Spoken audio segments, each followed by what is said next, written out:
नाज़रीन अस्सलामु अलैकुम वरहमतुल्लाहि वबरकातुहू। आज फिर से आप लोगों के लिए सच्ची और एक बेहतरीन कहानी लेकर हाजिर हुआ हूँ। ये कहानी सही बुखारी, सही मुस्लिम और दीगर सुनन किताबें मौजूद है, जिसकी तफसील डिस्क्रिप्शन में आपको मिल जाएगी। नाज़रीन, मेरा तरीका है, सबसे पहले मैं कहानी सुनाता हूँ, फिर कहानी सुनाने के बाद उस कहानी से क्या क्या सबक सीखने को मिलते हैं, 2-3 फायदे आप लोगों से शेयर कर देता हूँ। चलिए इस नई कहानी को सुनते हैं। इस कहानी की रिवायत कर रहे हैं हजरत उर्वा बिन जुबैर। कहते हैं फतह मक्का के मौके पर, यानी जिस साल मक्का फतह हुआ, उस मौके पर एक औरत ने नबी सल्लल्लाहु अलैहि वसल्लम के अहद में, नबी सल्लल्लाहु अलैहि वसल्लम के जमाने में चोरी की। वो औरत अपने कौम में बड़ी मुअज़्ज़ज़ थी, उसकी बड़ी शान थी। जब उसकी कौम को पता चला कि उसने चोरी की है, तो वो हजरत उसामा बिन ज़ैद रज़ियल्लाहु ताला अन्हु के खिदमत में हाजिर होते हैं। उसामा बिन ज़ैद ये एक बड़े नबी सल्लल्लाहु अलैहि वसल्लम के एक बड़े महबूब सहाबी हैं। नबी सल्लल्लाहु अलैहि वसल्लम इनसे बड़ा प्यार करते, इनसे बड़ी मोहब्बत करते। इसीलिए उस औरत की कौम उसामा बिन ज़ैद की खिदमत में हाजिर होती है और उनसे कहती है कि आप नबी सल्लल्लाहु अलैहि वसल्लम की खिदमत में ये सिफारिश करें कि आप उसको माफ कर दें, उसका हाथ ना काटें। तो उसामा बिन ज़ैद रज़ियल्लाहु ताला अन्हु नबी सल्लल्लाहु अलैहि वसल्लम की खिदमत में ये सिफारिश करते हैं, तो नबी सल्लल्लाहु अलैहि वसल्लम का चेहरे का रंग बदल जाता है। नबी सल्लल्लाहु अलैहि वसल्लम का चेहरा लाल हो जाता है। नबी सल्लल्लाहु अलैहि वसल्लम को गुस्सा आ जाता है और कहते हैं, क्या तुम हुदूदुल्लाह में से एक हद को साकित करने की सिफारिश कर रहे हो?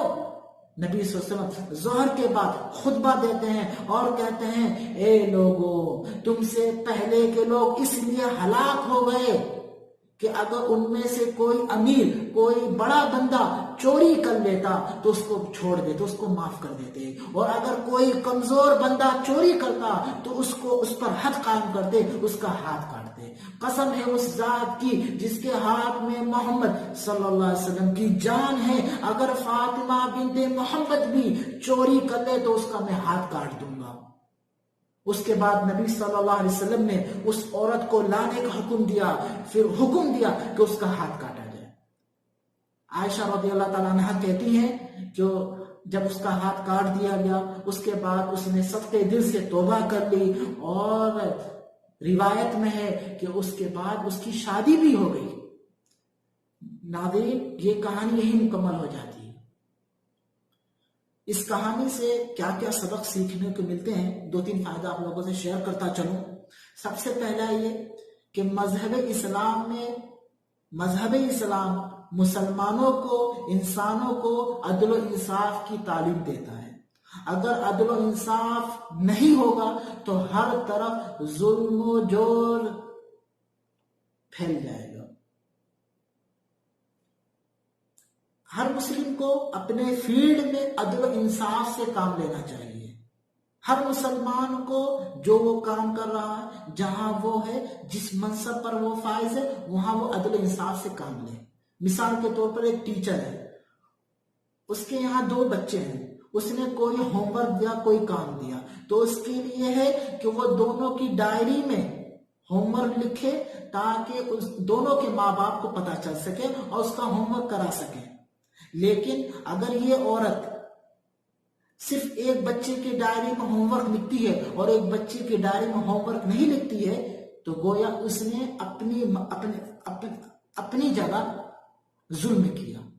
तो हर मुसलमान को अपने फील्ड में अदल इंसाफ से काम लेना है। यही नबी सल्लल्लाहु अलैहि वसल्लम तालीम दे रहे हैं कि तुमसे पहले के लोग इसलिए हलाक हो गए कि उन्होंने अदल इंसाफ से काम नहीं किया, तमीज की, एक के साथ अदल किया और एक के साथ जुल्म किया। दूसरा बड़ा फायदा, हराम काम में सालिफी करना, वास्ता बनना, ये गुनाह है। खा वो हराम नौकरी दिलाने की बात हो, या किसी बच्चे को किसी ऐसे कॉलेज में, ऐसे स्कूल में दाखिले करने की आप सिफारिश करें जिस स्कूल में बच्चों के अकीदे और ईमान से खिलवाड़ किया जाता हो, ये सब गुनाह है। नबी सल्लल्लाहु अलैहि वसल्लम उसामा रज़ियल्लाहु ताला अन्हु कि उस सिफारिश पर कितना गुस्सा हो गए कि आपका चेहरे का रंग बदल गया। انہوں نے غلطی سے ایک گناہ میں سفارش کر دی۔ ناظرین، اس کہانی سے اور کیا کیا سبق ہم لوگوں کو ملتا ہے آپ لوگ کمنٹ میں لکھ سکتے ہیں۔ بس آج اتنا ہی کہنا تھا، پھر انشاءاللہ جلدی ملتے ہیں۔ اپنا خیال رکھیے گا۔ السلام علیکم ورحمۃ اللہ وبرکاتہ۔